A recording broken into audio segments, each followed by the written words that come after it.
अभी अभी मेरी कंपनी फाइनेंशियल क्राइसिस से बाहर निकली है। मुझे अभी कंपनी पे ध्यान देना है, ना कि बच्चे पे। बेटा तुम चाहती हो कि मैं इस बात को साइड में रख दूं? अरे 2 साल से ज्यादा हो गया तुम्हारी शादी को। कई बार तुम्हारा IVF प्रोसेस फेल हो चुका है, उसके बाद भी तुम जल्दी में नहीं हो। अरे लोगों को जवाब मुझे देना पड़ता है, ताने मुझे सुनने पड़ते हैं। अरे ऐसा है ना, आगे से लोगों को जवाब खुद ही दे दिया करना। दादाजी प्लीज, मुझे इस टॉपिक पे अभी बात नहीं करनी। अनन्या, अपनी पसंदीदा पास्ता देखकर अनन्या के चेहरे पर स्माइल आ गई। पहली बार अभिनव की तरफ से अनन्या को केयर फील हुई। हालांकि अभिनव तो ऐसा 2 साल से कर रहा था, पर अनन्या ने अभिनव को ध्यान से देखा ही कहाँ था। आज देखा तो पास्ता जैसी छोटी चीज भी उसे भा गई। अभिनव और अनन्या की आंखें टकराई और अनन्या ने धीरे से थैंक यू कहा। अभिनव को भी एहसास हो गया था कि अनन्या के दिल में घर बनाने के सफर में वो एक कदम आगे बढ़ गया है। अनन्या इस पल में इतना खो गई थी कि उसने अपने दादाजी के डिससैटिस्फाइड लुक को पूरी तरह से इग्नोर कर दिया। अभी के लिए तुम्हें फिजिकल एग्जामिनेशन की जरूरत नहीं है। हम इसके बारे में कभी और सोचेंगे। मैं भी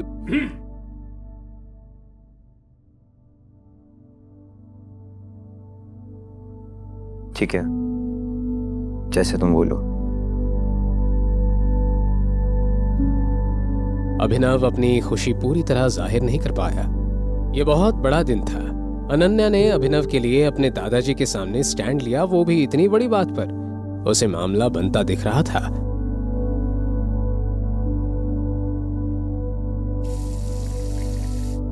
ना चाहते हुए भी अनन्या अभिनव की ओर आकर्षित होने लगी थी।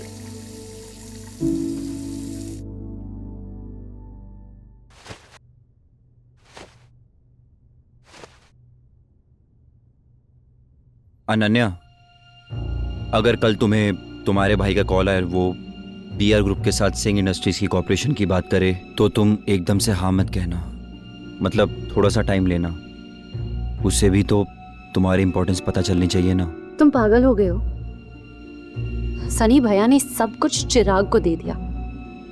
BR ग्रुप के साथ सारा कॉर्पोरेशन अब वही हैंडल करेंगे। उन्हें मेरी क्यों जरूरत पड़ेगी?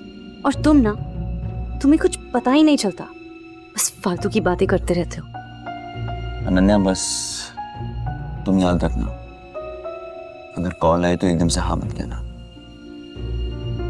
Good night. सो जाओ। अपनी बात कहने के बाद अभिनव सो गया। जैसे तैसे अनन्या ने अपने आप को संभाला और लाइट बंद करने के बाद वो भी सो गई। अगले दिन जब अनन्या अपने काम से घर से निकल गई तो उसके पीछे पीछे अभिनव भी होटल सफायर की तरफ निकल पड़ा। अभिनव ने अपनी असली पहचान सबसे छुपा कर रखी थी। सिंह परिवार के लिए वो सिर्फ एक मामूली डिलीवरी बॉय और नाकारा घर जमाई था, पर असल में वो अंडरवर्ल्ड की सबसे शक्तिशाली कंपनी द माफिया किंग का नया बॉस बन चुका था। अंडरवर्ल्ड की दुनिया में लोग उसे टाइगर के नाम से जानते थे। संजय के हत्याकांड के बाद अकरम ने अभिनव को 18 साल तक एक अनाथ आश्रम में रखा।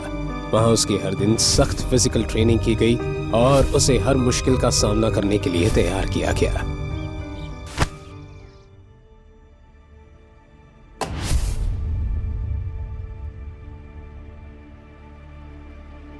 इस कंपनी की बुनियाद उसके पिता संजय ने रखी थी, लेकिन संजय के देहांत के बाद कंपनी की जिम्मेवारी उनके वफादार साथी अकरम के कंधों पर आ गई। जब अकरम को लगा कि अभिनव काबिल हो चुका है, तब उसने उसे माफिया किंग के गद्दी पर बैठाया, लेकिन अपनी असली पहचान सबसे छुपाने की एक शर्त भी रखी। अगर ये शर्त टूटी तो अभिनव को इस गद्दी से हाथ धोना पड़ सकता है।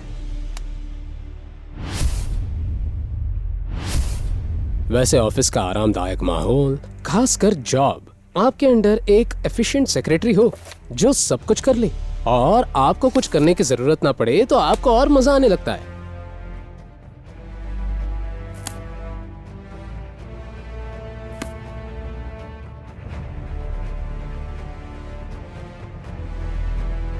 अभी अभिनव ये सोच ही रहा था कि तभी उसके केबिन के दरवाजे पर दस्तक हुई और उसकी सेक्रेटरी नंदिता अंदर आई। आज वो और अच्छी लग रही थी, लेकिन इस बार नंदिता ने अभिनव को उसे ज्यादा समय तक देखने का मौका नहीं दिया और तुरंत ही बोली, टाइगर, सिंह फैमिली ने बीआर ग्रुप पार्टनरशिप की बात करने के लिए किसी को भेजा है। उनका नाम चिराग है। आगे की कहानी जानने के लिए देखें अगला एपिसोड सिर्फ पॉकेट एफएम के यूट्यूब चैनल पर, और द रिटर्न ऑफ टाइगर के सारे एपिसोड्स को सुनने के लिए डिस्क्रिप्शन में दी लिंक से डाउनलोड करें पॉकेट एफएम ऐप।